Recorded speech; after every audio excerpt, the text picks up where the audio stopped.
देश में जाति है तो जाति गिनना पड़ेगा।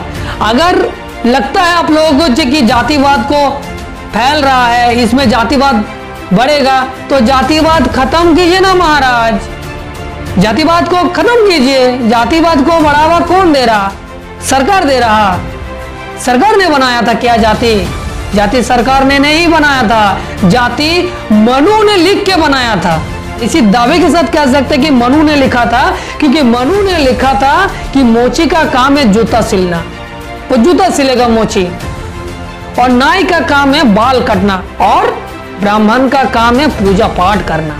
इसका मतलब समझे कि अगर आप शेड्यूल कास्ट में मोची है तो मोची का काम बाल काटना है। और जहां डॉक्टर बाबा साहब अम्बेडकर ने संविधान लिख के आपका हक अधिकार आपको दिया, इस देश में डॉक्टर, इंजीनियर, वकील, बैरिस्टर बनने का मौका दिया, तो जातिवाद कहां से शुरू होता है? जातिवाद वहां से शुरू होता है, मनुस्मृति से जातिवाद शुरू होता है और खत्म होता है भारतीय संविधान से।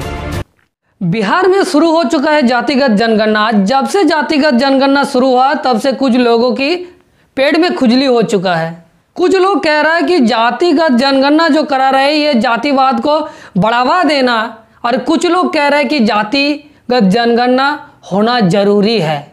तो दोनों बातों को हम लोग जानने की कोशिश करेंगे। तो मैं नयन और आप देख रहे हैं एमएन वार्ता। सबसे पहले जानने की कोशिश करेंगे, जो लोग कह रहे हैं कि जातिवाद को बढ़ावा देना है, उन लोगों से मेरा एक कहना है कि क्या भारत जाति मुक्त भारत है? क्या भारत में कोई जाति नहीं रहता है, या भारत एक जाति विशिष्ट देश है?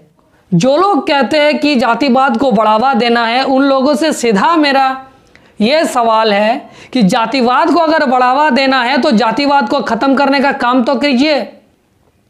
जो लोग जातिवाद को बढ़ावा देने की बात कर रहे हैं, वो लोग कभी जातिवाद को खत्म करने का बात किए? कभी नहीं किए।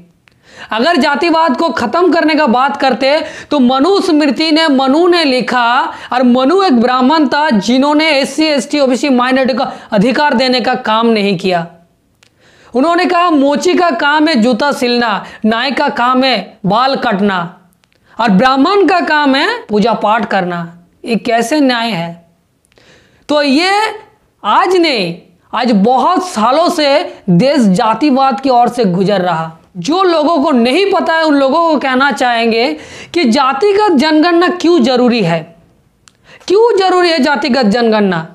क्योंकि भारत में सबसे ज़्यादा एकमात्र देश भारत है जहां 6,743 जाति इस देश में रहते हैं। सबसे पहले 1932 में जब साइमन कमीशन आया, जब देश में ये जनगणना जब कराया गया, तब का ये डाटा है कि भारत में SC ST OBC माइनॉरिटी के लोग कितने परसेंट रहते हैं।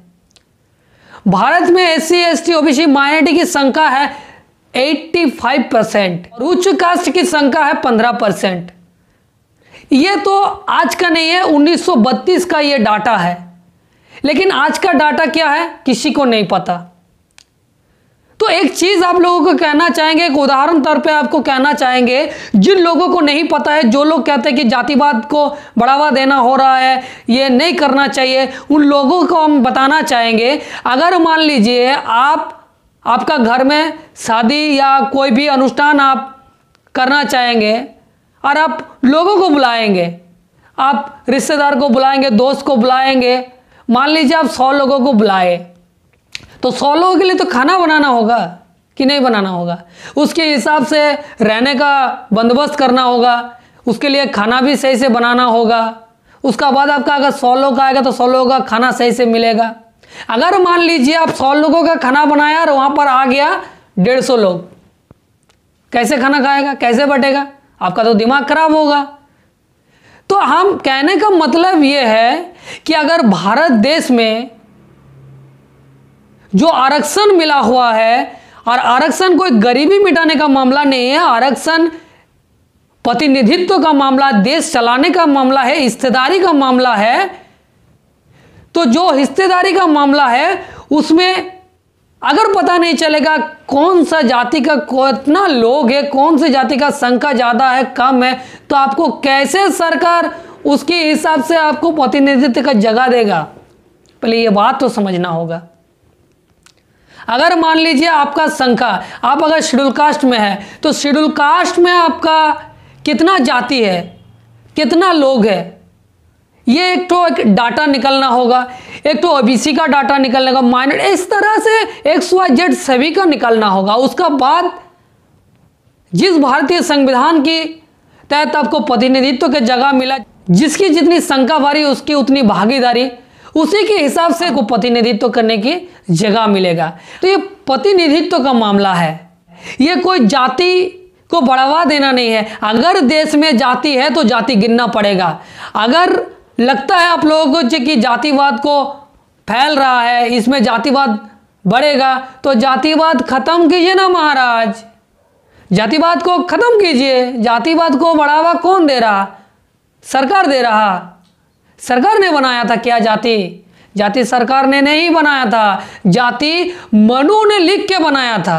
इसी दावे के साथ कह सकते हैं कि मनु ने लिखा था, क्योंकि मनु ने लिखा था कि मोची का काम है जूता सिलना, वो जूता सिलेगा मोची, और नाई का काम है बाल काटना, और ब्राह्मण का काम है पूजा पाठ करना। इसका मतलब समझिए कि अगर आप शेड्यूल कास्ट में मोची है तो मोची का काम बाल काटना है। और जहां डॉक्टर बाबा साहब अम्बेडकर ने संविधान लिख के आपका हक अधिकार आपको दिया, इस देश में डॉक्टर, इंजीनियर, वकील, बैरिस्टर बनने का मौका दिया। तो जातिवाद कहां से शुरू होता है? जातिवाद वहां से शुरू होता है, मनुस्मृति से जातिवाद शुरू होता है और खत्म होता है भारतीय संविधान से। तो ये बात तो समझना आपको जरूरी है। तो जो लोग कहते हैं कि जातिवाद को बढ़ावा दे रहे हैं, वो लोगों से फिर से हम कहना चाहेंगे कि जातिवाद को महाराज आप खत्म कीजिए। और जो लोग को नहीं पता कि ये जातिगत जनगणना जरूरी है कि नहीं है, इस वीडियो के माध्यम से पता चलेगा कि सही में जातिगत जनगणना जरूरी है कि नहीं है। जैसे बिहार में जातिगत जनगणना शुरू हुआ है, ठीक उसी तरह से राष्ट्रव्यापी जातिगत जनगणना जरूरी है कि नहीं है, आप लोग कमेंट करके जरूर अपना राय दें। और ठीक इसी तरह से बहुजन समाज से जुड़े हर तरह की खबर देखने के लिए चैनल को सब्सक्राइब करने का काम करें। अगर आप फेसबुक में देख रहे हैं तो चैनल को फॉलो करें। अभी के लिए बस इतना ही। अब देखते रहे MN वार्ता। जय भीम, जय भारत, जय मूल्यासी।